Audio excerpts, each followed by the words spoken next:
Hi guys, welcome to my class. My name is Phaes, or some of you guys might know me as Phaesbora on Twitter and Instagram. I am a freelance artist, a content creator, and recently a comic artist, with most of my work centered around fan arts and original characters. A fun fact about me is that a lot of people thought I was a girl, which is understandable. However, unfortunately, I am a guy.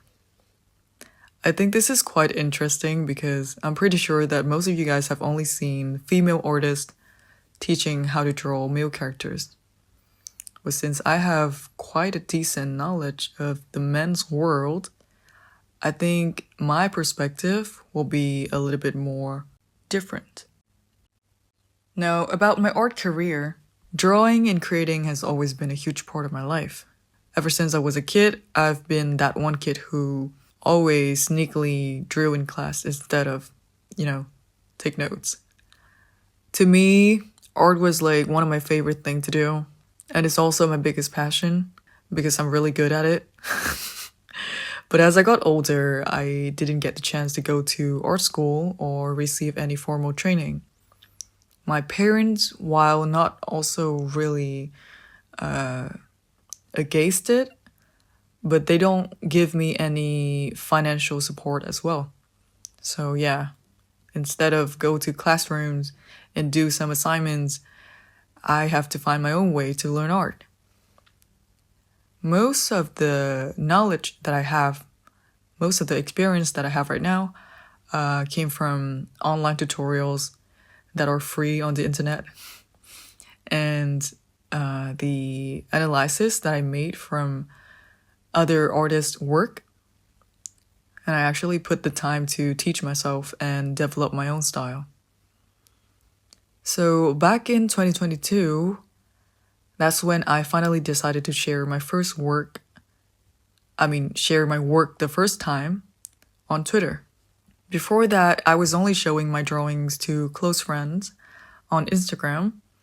And to be honest, I only have like 10 to 15 likes whenever I post something. But I don't really care about that back in that time. I didn't really care about that. Art was just something that I do for fun. And it was just something that I did in my free time. So I don't really care about numbers. I had never thought of it as anything more than a hobby. But then when I started to share my work publicly on Twitter, that was a huge step for me. And honestly, at first I didn't expect much. I wasn't sure how it would go, so I just leave it there. But then one day, when I opened my eyes, and to my surprise, my art started to gain traction.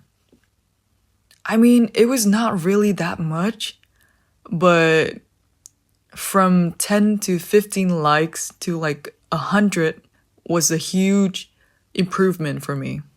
I mean, I'm always grateful for what I have. And because of that, I have the motivation to keep creating. And I post more and more. I post every day. I have gained over 100K followers within just a year. And it's incredible because it opened a lot of doors for me. And I have a lot of other artists. Some of them I've been following and admiring for years, and they started to become mutuals with me, which is a little bit unreal. It was really inspiring in a way that I haven't experienced before. And because I had the chance to finally become closer to the experienced artist, so I feel like this is the time that I need to level up my own work. And this wasn't just a casual pastime anymore. Since then, art has gone from something that I did just for fun to something bigger. And it is now my main income. It's wild to think that something I once saw as just a fun thing to do has become my actual career. Looking back, sharing my art on Twitter was one of the best decisions that I ever made.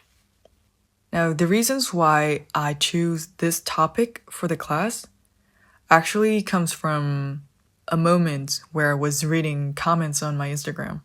So over time, I noticed that a lot of my followers struggle with drawing male characters. I got a lot of questions in my DMs from people saying that their male characters often ended up looking too feminine or they cannot capture the look that they were aiming for. It was such a common issue, and it got me thinking. So after answering a tons of questions and seeing how many people feel stuck, I thought, hey, maybe I should make a class about this. And that's how this class came to be. Now, I know a lot of you guys are really ready to jump into practice right away. Some of you guys might have your tablet open already. But first, let's go to see what we will learn in this class. After this, I will also introduce the main software that we're using. I have broken the class down into 5 main areas to give you a solid foundation of the contents within the class. So let's see what they are. The first one is how to have a good mindset. I feel like people don't talk about this enough, but forming a good habit or a good mindset could really speed up your improvement. We will start by exploring how the right mindset can make a huge difference in your progress. I will also share some tips on staying motivated or, sometimes overcoming creative blocks. The second one is the essential techniques for male characters. Here we will focus on the specific of drawings male characters, like anatomy, facial features, gestures, or muscles. I'll break down my own process and share some shortcuts so that you can confidently bring these characters to life. Not only we learn about how to draw a male character, but we also learn how to make him look more attractive, regarding to the art style that you choose. The third one is the fundamental skills, the core that you can use to have a better illustration. This is all about understanding fundamentals like lighting, color, composition, and perspective. These are the skills that will improve your overall illustration, making it look more balanced and eye-catching. Another thing that I feel like lots of people has been struggle with is the rendering techniques. Rendering can feel overwhelming, especially for beginners, but I will be here to help you overcome that fear and explain to you the way that I did it. We will go through step by step, so you will have a clear roadmap, helping you to avoid that lost feeling whenever you render your work. And lastly, adding style and depth.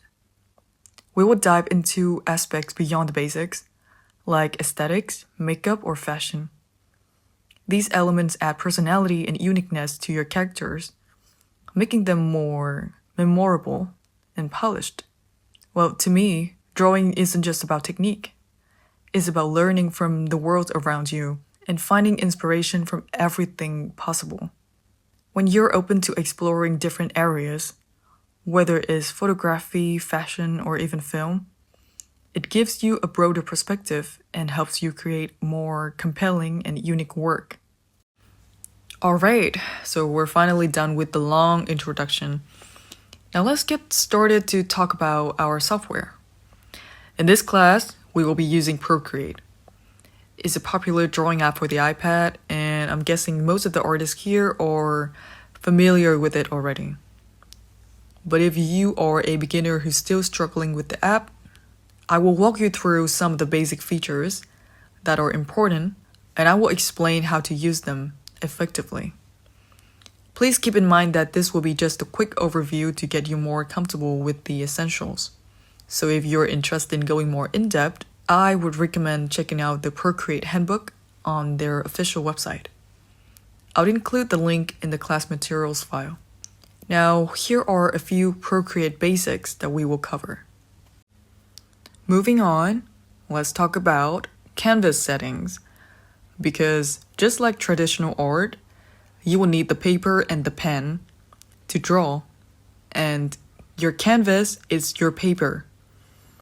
When setting up your canvas in Procreate, you must be careful and choose the right settings to make sure that your artwork will turn out, the best. One thing that comes to my mind first when I talk about canvas is the DPI and the resolution. Now, the resolution actually depends on your canvas size as well. However, the DPI, which means dots per inch, determines the detail quality. So just remember, for digital project, around 72 or more DPI is usually enough. But if you want to print your artwork, you will need at least 300 DPI. And for the canvas size, I know a lot of people have the same questions about, how do I choose a canvas size? It really depends on how detailed do you want your artwork to turn out. Though I must warn you that if you put your canvas size too small, your work can turn out a little bit blurry or pixelated. Or in other words, it will reduce the quality of your artwork. For me, most of the times, I only choose a canvas size from around 2,000 to 5,000 pixels, and I think that is good enough for you to make an illustration.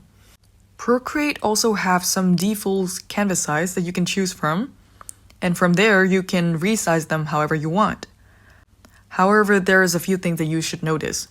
Is that first of all, if you make your canvas size too big, Procreate will limit the number of layers that you can use, and this could affect your workflow. And secondly, if you want to post on social media, if you want to post your artwork on social media, don't make the canvas too big, I'm begging. Because usually social media will have a thing where they reduce the quality of your artwork. They compress it, so your artwork will lose its original quality. So yeah, my advice is if you want to post on social media, don't make it too big. In case you want to use it for a different purpose, you can make it bigger, as big as you want, but the best resolutions for social media, I think, is around 2,000 or 3,000 pixels. Okay, now that we're done with the canvas, we will talk about the color profile, which is also important. We have two main color profiles, the RGB and the CMYK. Now, if you want to do digital illustration, you have to choose the RGB because it's best for screens and digital work. It gives more vibrant colors and is optimized for online viewing. CMYK is intended for printing. It represents the color range in physical inks. So if you choose CMYK to work on a digital work, you will see that most of the color looks so desaturated. And sometimes you couldn't even find the color that you want. So yeah, always make sure to choose the right color profile from the start. And to check your canvas color profile is really simple. You just need to canvas information and go to color profile. But once you have started on a canvas with this color profile, for example, like RGB, you cannot switch to another one.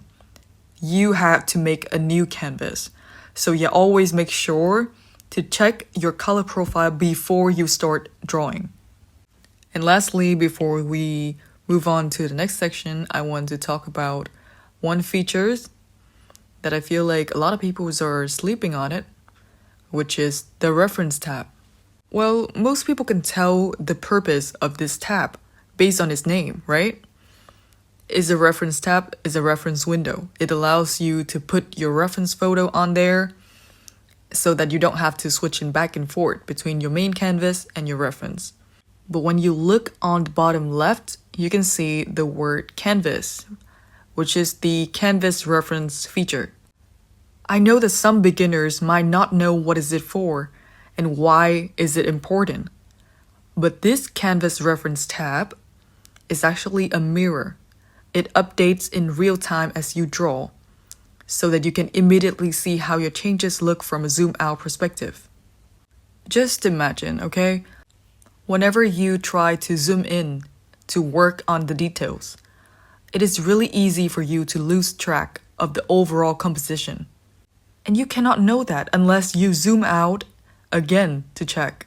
But zooming in and out too much will affect your workflow. And sometimes it also wastes your time. And now with the reference tab on, it can keep the full image visible. So you can ensure that your details can still fit within the larger structure and balance of the artwork.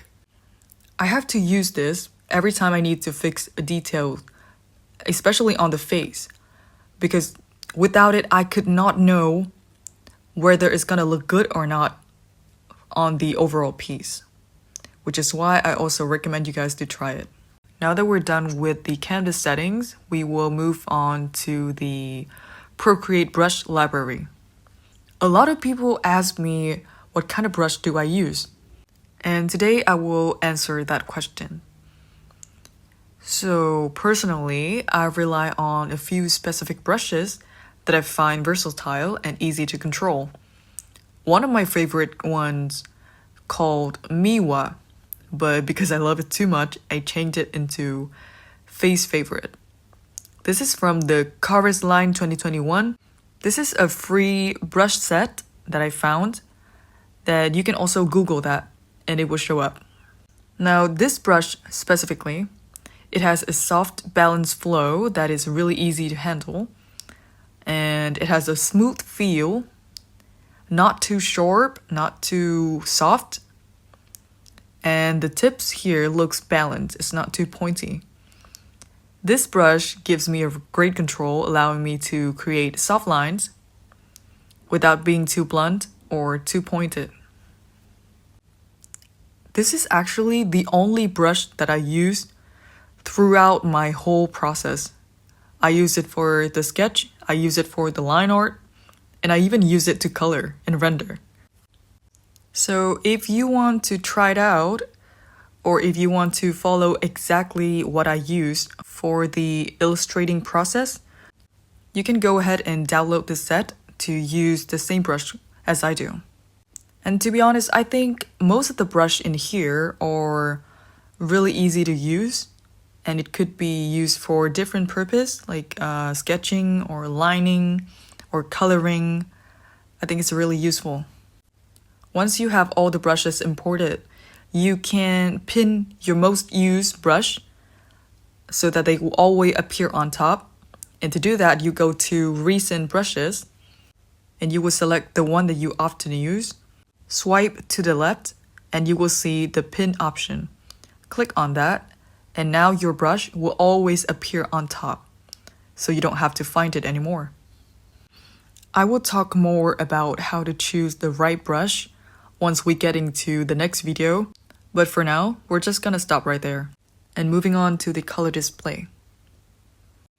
So, now that we're done with the paper and the pen, let's talk about the colors. Colors are also important, and to pick color in Procreate, you will need to go to the color wheel. Okay, so when you take a look at this, you will see that it offers 4 different types of color selection, and each one of them suited for different needs. So I'm gonna briefly explain to you guys about its purpose, because I know a lot of you guys think that they're all the same, they're just color wheels, but they're actually different. So first of all, we have the disc. The disc color wheel is the radial color picker with a circular hue ring like this, and a central area for adjusting brightness and saturation. Now this layout is quick and visually intuitive, but to be honest for me, the layout is a little bit confusing. It does give me a lot of freedom, but what I need to pick is an accurate color, and I could never seem to find the exact color that I want within the first pick. So I feel like it's a little bit confusing, and I don't really recommend beginners to start with this one. The one that I always use is the classic. It is the classic color wheel that have a color square. And as you can see down below, we can adjust the brightness and saturation. Many artists like this layout because it provides precise color over color adjustment, and because we have a vertical sidebar to adjust the brightness and saturations, we can have more control over the value of the color.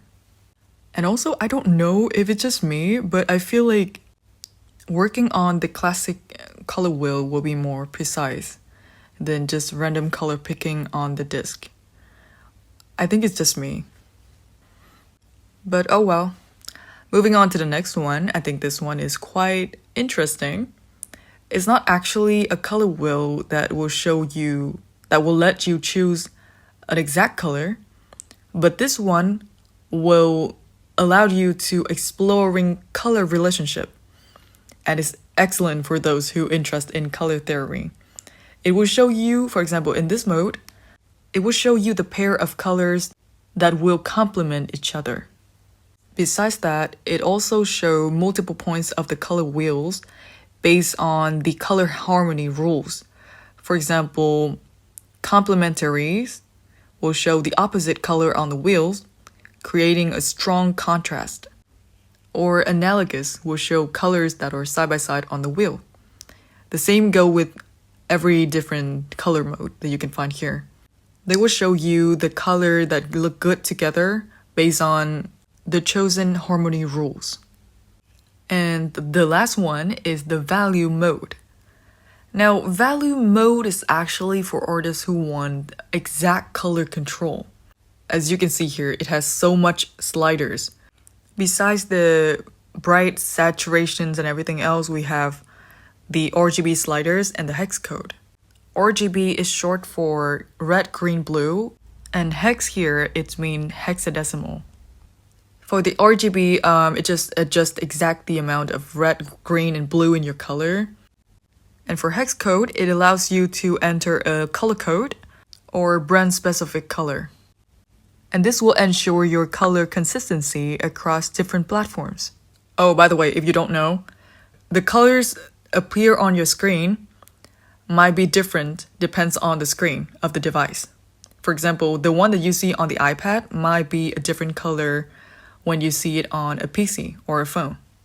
Anyway, back to our topic, the value mode overall is especially useful when you work for a brand-related designs or when you need to match colors accurately across different software.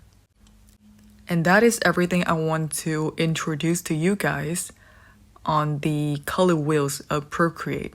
Hopefully you guys can use this to choose the most accurate color and know how to use it effectively. Alright, and it's finally come to an end.